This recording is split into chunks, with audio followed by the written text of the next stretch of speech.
들으실 기록된 하나님의 말씀은 요엘 1장 13절에서 2장 3절까지 보시겠습니다. 구약성서 1271페이지에 있습니다. 요엘 1장 13절에서 2장 3절까지입니다. 제사장들아 너희는 굵은 배로 동이고 슬피 울지어다. 제단에 수종드는 자들아 너희는 울지어다. 내 하나님께 수종드는 자들아 너희는 와서 굵은 배옷을 입고 밤이 새도록 누울지어다. 이는 소재와 전제를 너희 하나님의 성전에 드리지 못함이로다. 너희는 금식일을 정하고 성회를 소집하여 장로들과 이 땅의 모든 주민들을 너희 하나님 여호와의 성전으로 모으고 여호와께 부르짖을지어다. 슬프다 그날이여 여호와의 날이 가까웠나니 곧 멸망같이 전능자로부터 이르리로다. 먹을 것이 우리 앞에 끊어지지 아니하였느냐. 기쁨과 즐거움이 우리 하나님의 성전에서 끊어지지 아니하였느냐. 씨가 흙덩이 아래에서 썩어졌고 창고가 비었고 곡간이 무너졌으니 이는 곡식이 시들었음이로다. 가축이 울부짖고 소떼가 서러나니 이는 꼴이 없음이라. 양떼도 피곤하도다. 여호와여 내가 주께 부르짖으오니 불이 목장의 풀을 살랐고 불꽃이 들의 모든 나무를 살랐음이니이다. 부르짖음도 주를 향하여 헐떡거리니 시내가 다 말라고 들의 불이 팽팽하였습니다. 시온에서 나팔을 불며 나의 거룩한 산에서 경고의 소리를 질러 이 땅 주민들로 다 떨게 할지니 이는 여호와의 날이 이르게 됨이니라. 이제 임박하였으니 곧 어두고 캄캄한 날이요 짙은 구름이 덮인 날이라. 새벽빛이 산 꼭대기에 덮인 것과 같으니 이는 많고 강한 백성이 이르렀습니다. 이와 같은 것이 옛날에도 없었고 이후에도 미래에 없으리로다. 함께 읽겠습니다.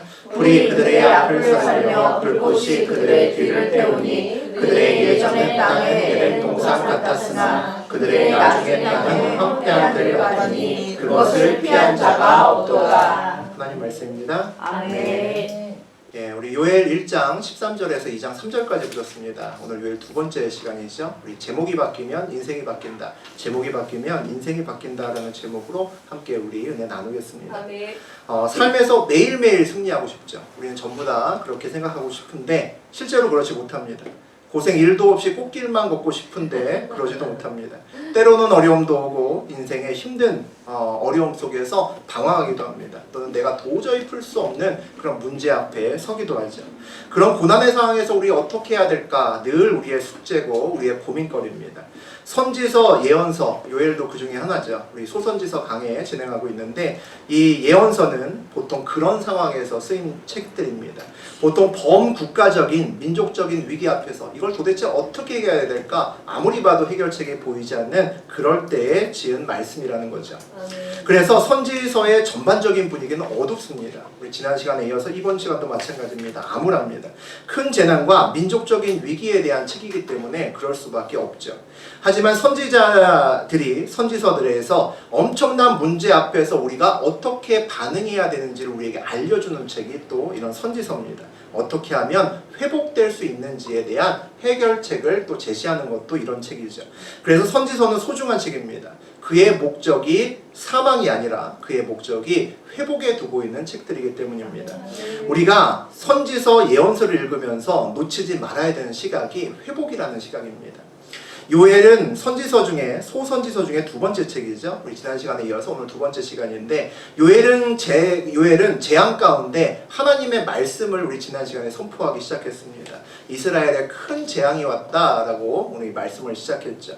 메뚜기 떼가 기승을 부려서 많은 농작물과 나무의 열매들을 몽땅 다 먹어치우는 말할 수 없는 재난이 왔습니다.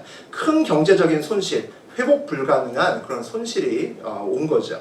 요엘은 이 재앙 앞에서 모든 사람이 슬퍼해야 된다라고 지난 시간에 선포했습니다. 그리고 요엘의 입에서 선포되는 여호와의 말씀을 들어야 된다고 지난 시간에 그렇게 이야기를 했죠. 오늘 요엘 1장 13절부터 나눌 내용은 이 암울한 상황에서 구체적으로 우리가 무엇을 해나가야 되나에 대한 내용을 담고 있습니다. 그리고 요엘 선지자가 선포하는 여호와의 날이라고 하는 것이 도대체 뭐냐라는 것을 화두로 던지면서 오늘의 이야기를 하고 있습니다. 오늘 이야기 함께 보도록 하겠습니다. 우리 13절 다시 한번 같이 읽어보겠습니다. 제사장들아 너희는 굵은 배로 동이고 슬피 울지어다. 제단에 수종드는 자들아 너희는 울지어다. 내 하나님께 수종드는 자들아 너희는 와서 굵은 배옷을 입고 밤이 새도록 누울지어다. 이는 소재와 전제를 너희 하나님의 성전에 드리지 드리지 못함이로다. 제사장들 그리고 제단에 수종드는 자들 또 제단 하나님께 수종드는 자들에 대해서 이야기를 하고 있습니다. 다시 말하면 제사와 성전을 위해서 일하는 모든 사람들이 먼저 슬피 울라라고 13절에서 이야기를 하는 거죠. 구체적인 행동 명령의 제1순위가 영적인 지도자들이 돼야 된다라고 이야기합니다. 한 나라가 온전히 바뀌려면 대통령이나 왕으로부터 바뀌어야 되는 거죠. 한 가정이 온전히 바꾸려면 그 가정을 인도하는 부모들부터 바뀌어야 됩니다. 여기 계신 여러분들이 먼저 바뀌어야 자녀들이 바뀌고 가정이 믿음의 반석 위에 온전히 설 수 있습니다. 세상에서 범국가적인 위기가 오면 흔히 계엄령 같은 것들을 선포하죠. 그리고 국가 지도자들이 모여서 대책회의를 합니다. 전문가들을 불러들이고 회의하면서 또 회의 어떤 결과가 만들어지면 실제적인 어떤 시뮬레이션을 돌리면서 결과를 예측하려고 애를 쓰죠. 그리고 결국 어떤 결정을 내리고 실행하게 됩니다. 하나님 나라에서는 큰 재앙이 오면 먼저 예배를 살핍니다. 먼저 제사를 살피죠. 하나님과 우리와의 문제가 없는지 관계 점검부터 먼저 한다는 이야기입니다. 하나님과 나와의 문제가 없다면 하나님이 해결하실 겁니다. 우리의 대책과 소망은 하나님께 있기 때문이죠. 만약에 하나님과 우리 사이에 문제가 있다면 제일 먼저 해야 되는 것은 하나님과 나와의 관계 회복이 가장 첫 번째라는 거죠. 오늘 슬피 울라라고 얘기를 하고 있습니다. 슬피 운다는 것은 과거를 보고 뉘우친다는 거죠. 성경에서 말하는 슬피 운다는 것은 그냥 후회한다는 것이 아닙니다. 회개한다는 것이고, 회개한다는 것은 방향을 바꾼다라는 이야기입니다.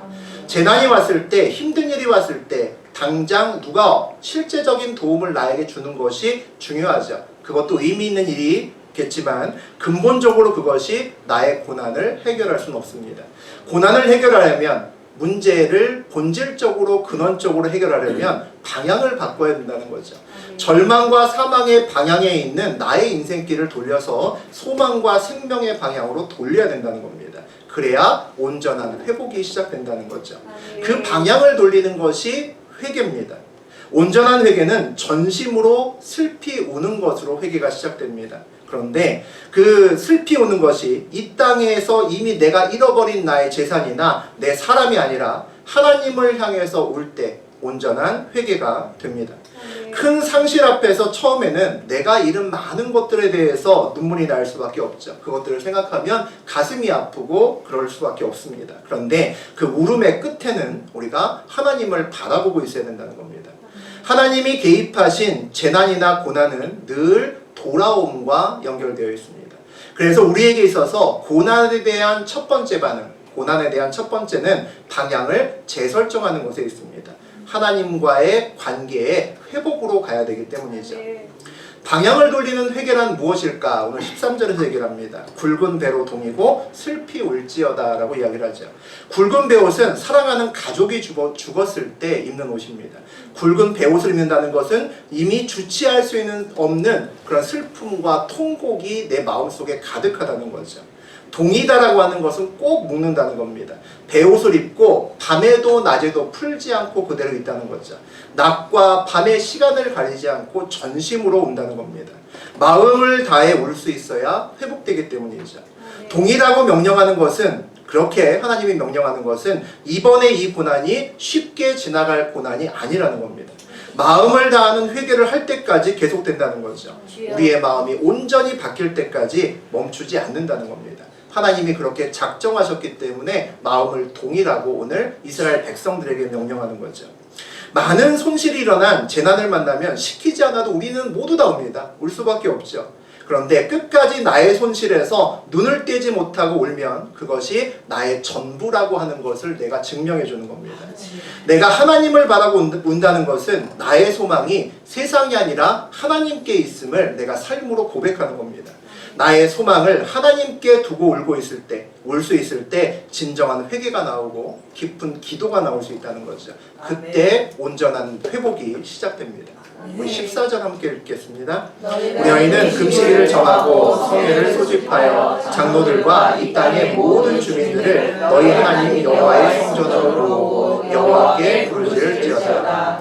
큰 혼란이 왔을 때 구체적으로 어떻게 해야 되는지 세세하게 얘기를 합니다. 첫 번째는 금식일을 정하라고 이야기를 하죠.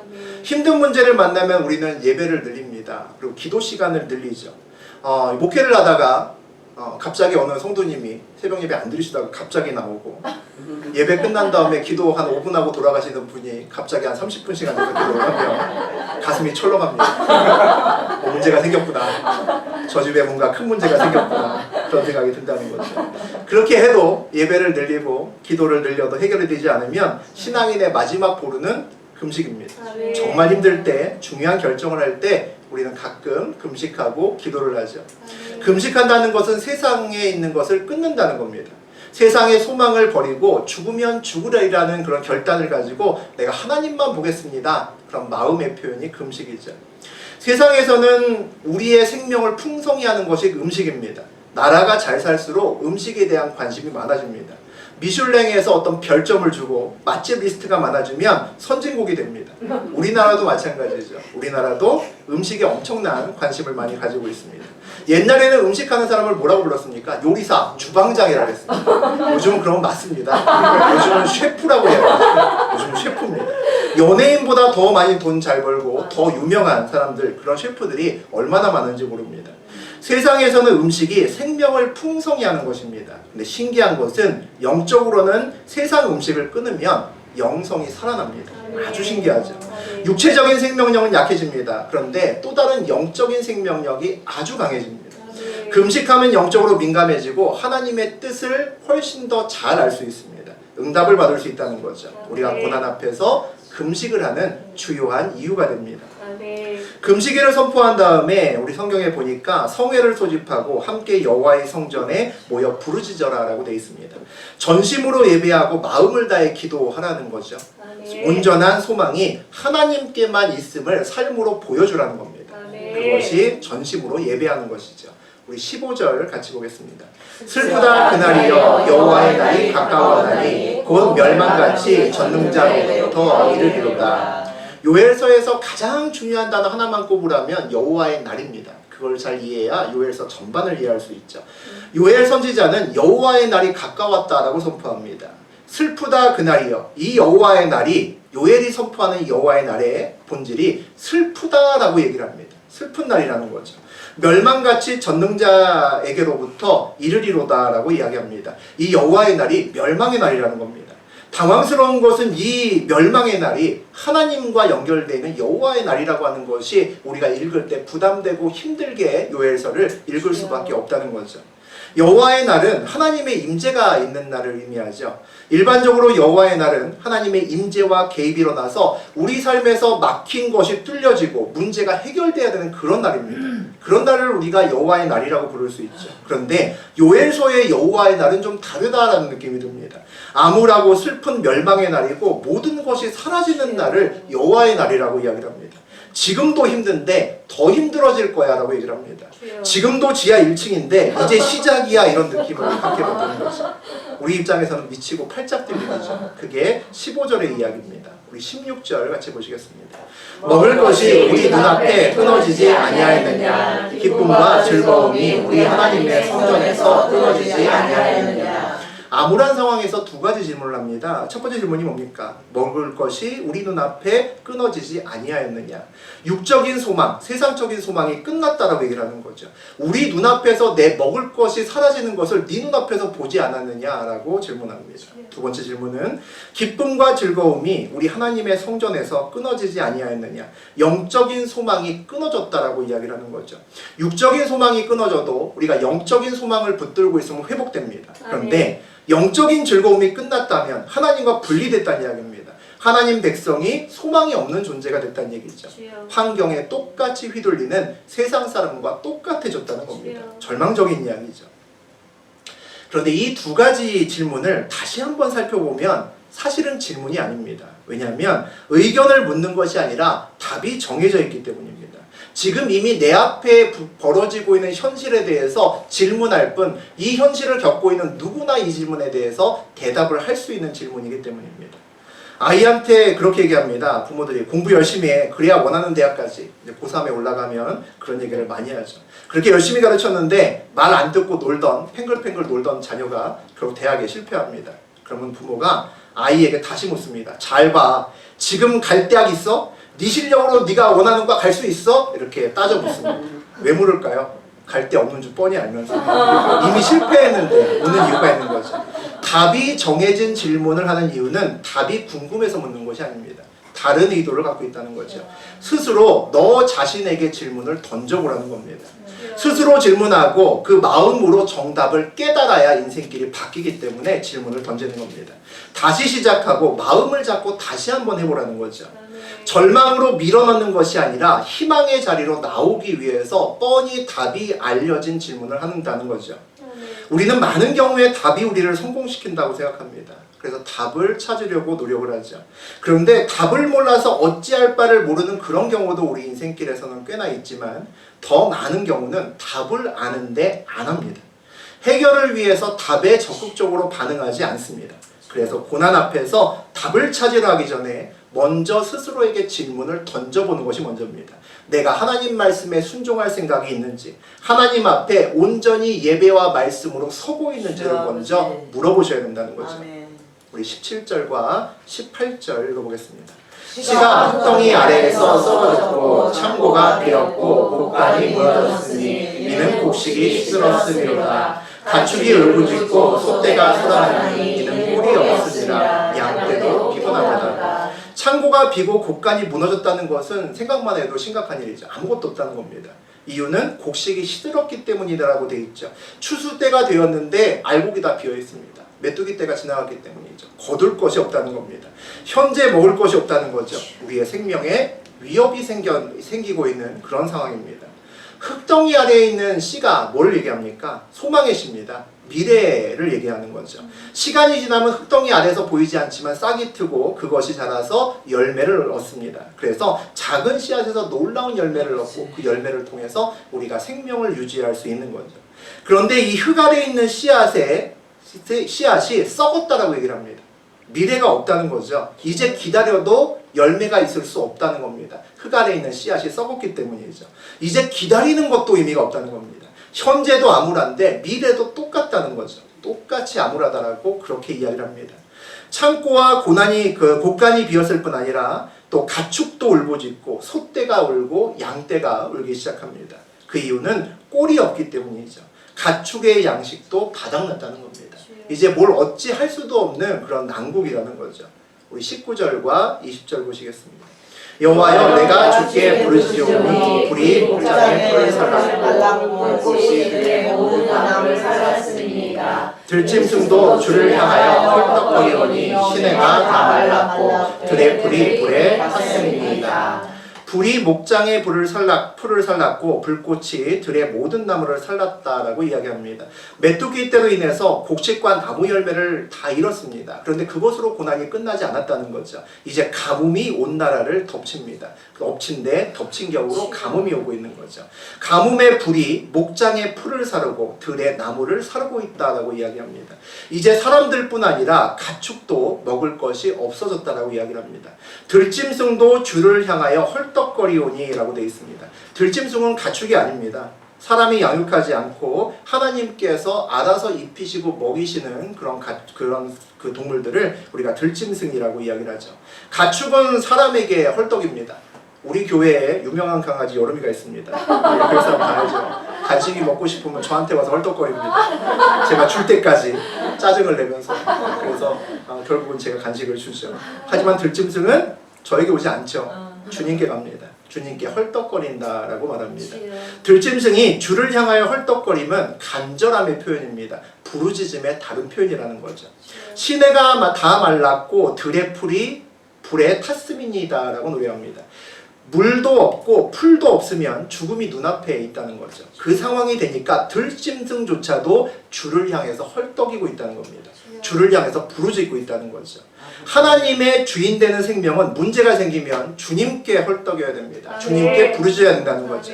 그런데 생각보다 많은 사람들이 환난 날에 들짐승도 주님을 찾아가는데 주님을 찾지 않는 사람들이 있습니다. 세상을 향해서 부르짖는 사람이 많다는 거죠. 시내를 보고 들의 풀을 보고 헐떡거리는 그런 사람들이 많다는 겁니다. 그래서 문제가 해결되지 않는다는 거죠.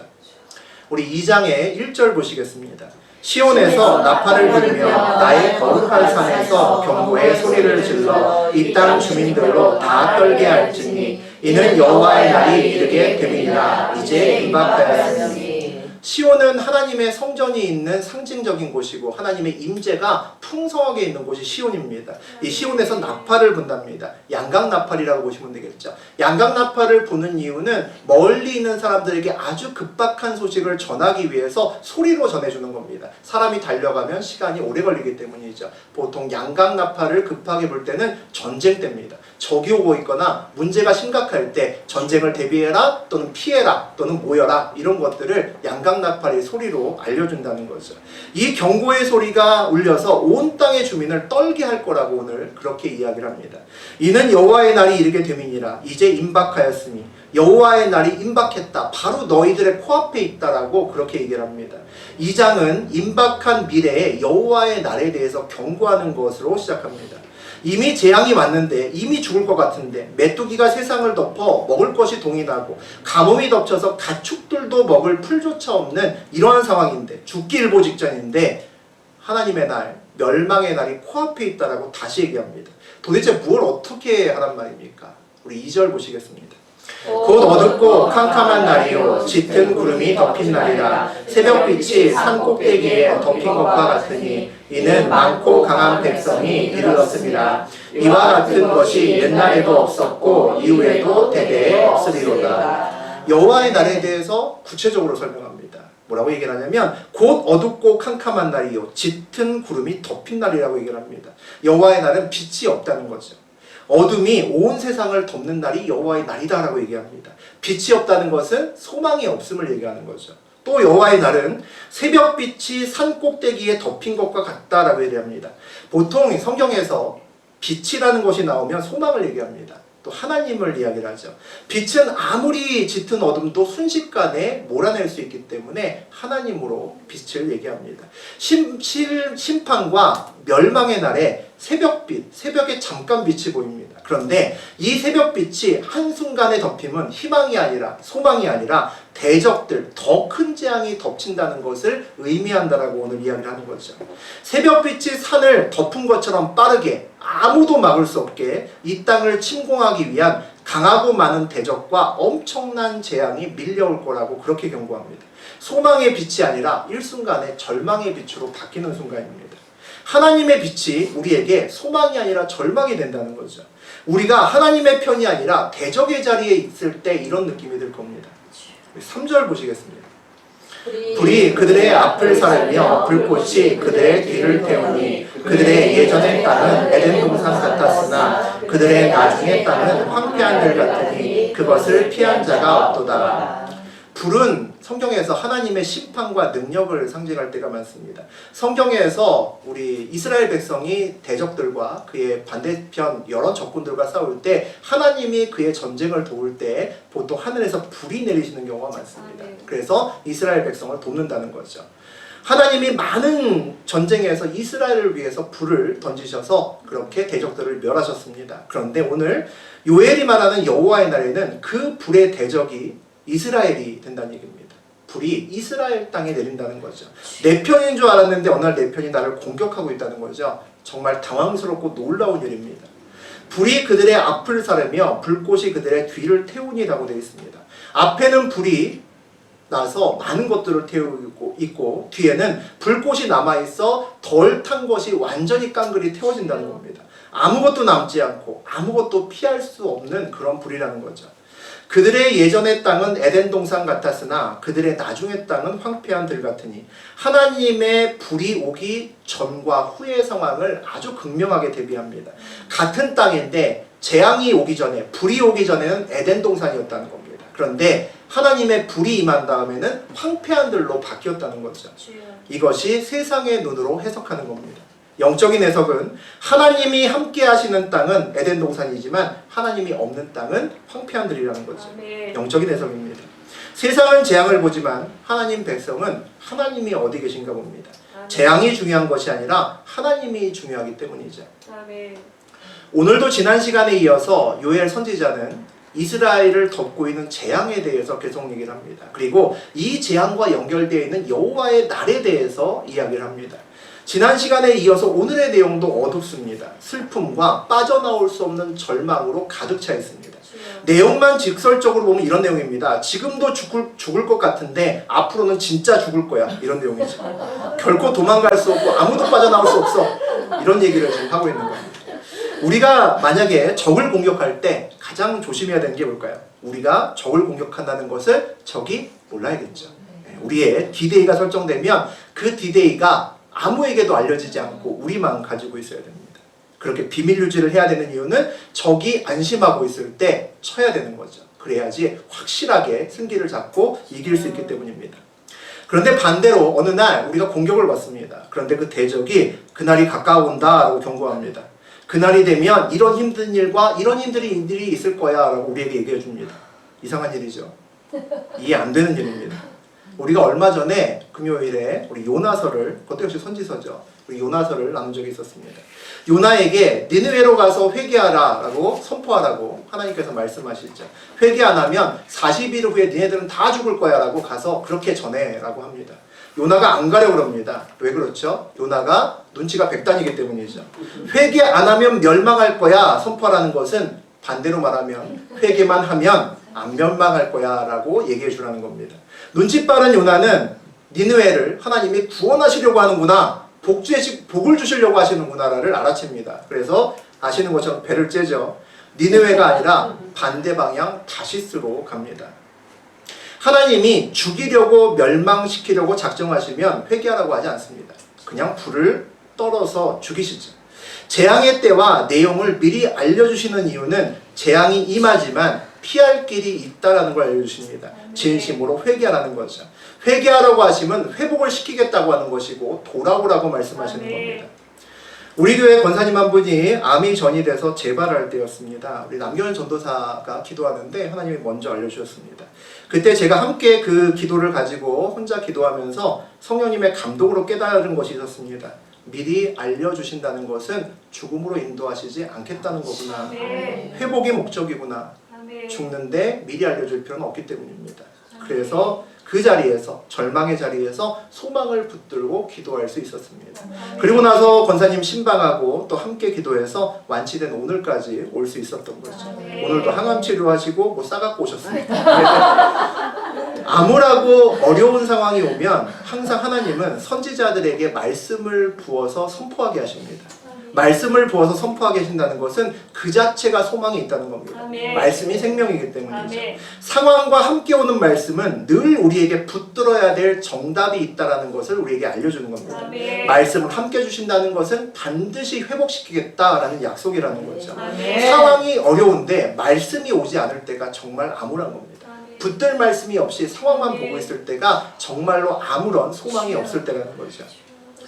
요엘은 이 환난의 날, 재앙의 날을 여호와의 날이라고 선포합니다. 우리가 이 말에 좀 주목을 해볼 필요가 있습니다. 재앙의 날을 여호와의 날이라고 부르면 하나님의 심판이 일어나는 날이다라고 얘기를 하는 거죠. 요엘서에서 여호와의 날에 대한 설명을 간단히 요약하면 지구 멸망의 날, 인생이 종치는 날입니다. 그날을 요엘이 여호와의 날이라고 이야기를 하는 거죠. 그런데 그날의 이름을 여호와의 날이라고 부르는 이유가 뭘까요? 만약에 지구가 멸망하는 끔찍한 재난 영화를 하나 찍었습니다. 그런데 그 제목이 아이언맨의 날이라면, 슈퍼맨의 날이라면 아무도 그 영화의 결말에 대해서 궁금해하지 않을 겁니다. 영화를 보면서 주인공이 다치고 얻어맞고 병원에서 혼수 상태로 누워있어도 지구가 거의 멸망 직전에 갈지라도 희망을 놓지 않습니다. 조금 있으면 아이언맨이 구하러 올 거기 때문에. 슈퍼맨이 있으니까 지구는 절대 망하지 않기 때문입니다. 영화 보는 내내 안심하면서 봅니다. 왜? 이 영화 제목이 아이언맨의 날, 슈퍼맨의 날이기 때문에 안심할 수 있다는 거죠. 힘들어도 버티면 슈퍼맨도 오고 아이언맨도 옵니다. 결국 회복되고 구원과 승리의 주인공이 된다는 것을 우리는 다 알고 있습니다. 영화 중간에 긴장을 하고 안타까워하기도 하지만 그 끝을 의심하는 사람은 없다는 거죠. 지구가 멸망할 것을 아무리 영화에서 강력하게 주장하는 악당이 있습니다. 악당은 다 그렇게 주장하죠. 아무도 그래도 망한다고 믿지 않습니다. 이 악당의 이야기를 믿으면 정말 믿음이 없는 거죠. 그런데 우리는 꽤나 자주 그 믿음 없는 짓을 실제로 합니다. 영화에서는 안 믿는데 현실에서는 믿는다는 거죠. 그만큼 우리가 슈퍼맨이나 아이언맨만큼 하나님을 신뢰하지 못한다는 겁니다. 그만큼 깊이 하나님을 만나지 못했다는 거죠. 여러분의 인생이 또 저의 인생이 한 편의 영화라면 여러분 어떤 제목을 붙이시겠습니까? 어떤 제목을 붙이냐에 따라서 저하고 여러분의 인생이 바뀝니다. 우리의 인생의 제목에 하나님이 들어가는지 내가 들어가는지에 따라서 인생이 바뀐다는 거죠. 제목에 누가 들어가느냐는 주인공이 누구냐의 문제이기 때문입니다. 누가 주인 돼서 살아갈 거냐를 결정하기 때문이죠. 내가 주인공인 삶은 힘듭니다. 우리 인생의 제목에 하나님이 반드시 들어가야 되는 이유가 됩니다. 요엘 선지자를 통해서 재앙이 임하는, 멸망이 임하는 그날의 이름을 여호와의 날이라고 부르는 이유가 뭘까요? 그날의 주인이 여호와고 그날의 주인공도 여호와 하나님이라는 겁니다. 그날의 여호와 하나님이 영광을 받으시겠다는 겁니다. 그날에 우리가 할 일은 재앙과 고난 앞에 서는 것이 아니라 여호와 앞에 서야 된다는 이야기죠. 주인 앞에 서야 고난이 지나간다는 겁니다. 힘든 고난이 지나고 인생의 바닥을 치고 난 다음에 그 다음에는 누구나 소망을 노래할 수 있습니다. 소망을 바라볼 수 있습니다. 그런데 믿음 있는 하나님의 백성은 재앙의 날에도 인생이 바닥으로 계속 떨어지고 있는 그 순간에도 여기가 끝인가 했는데 또 내려가는 그 순간에도 그 절망의 자리에서 소망을 붙들 수 있어야 된다는 거죠. 알기는 다 압니다. 근데 어떻게 그럴 수 있을까요? 우리가 꽃길을 걸으면서 승승장구할 때나 바닥을 기어다니는 환난 날일 때나 같은 것이 있습니다. 그날의 주인이 모두 동일한 하나님이라는 겁니다. 꽃길을 걸을 때도 그 주인은 하나님이고 우리가 바닷길을 걸을 때도 주인은 하나님이라는 거죠. 우리에게 고난, 그 고난의 날이 그날이 여호와의 날이라고 선포할 수 있는 믿음만 있으면 된다는 겁니다. 여러분의 환난의 날에, 고난의 날에 그날을 무엇이라고 제목을 붙일 수 있을까 고민해 보셔야 됩니다. 죽고 싶은 날이고 다시 기억하고 싶지 않은 날이고 여러분이 여러분의 고난의 날에 그런 제목을 단다면 여러분 앞에 있는 고난은 또 옵니다. 우리에게 언제까지 고난이 올까요? 내 인생의 고난의 날을 여호와의 날이라고 제목을 붙이는 그날까지 고난이 옵니다. 이름이, 제목이 모든 것을 좌우합니다. 모든 것을 결정한다는 거죠.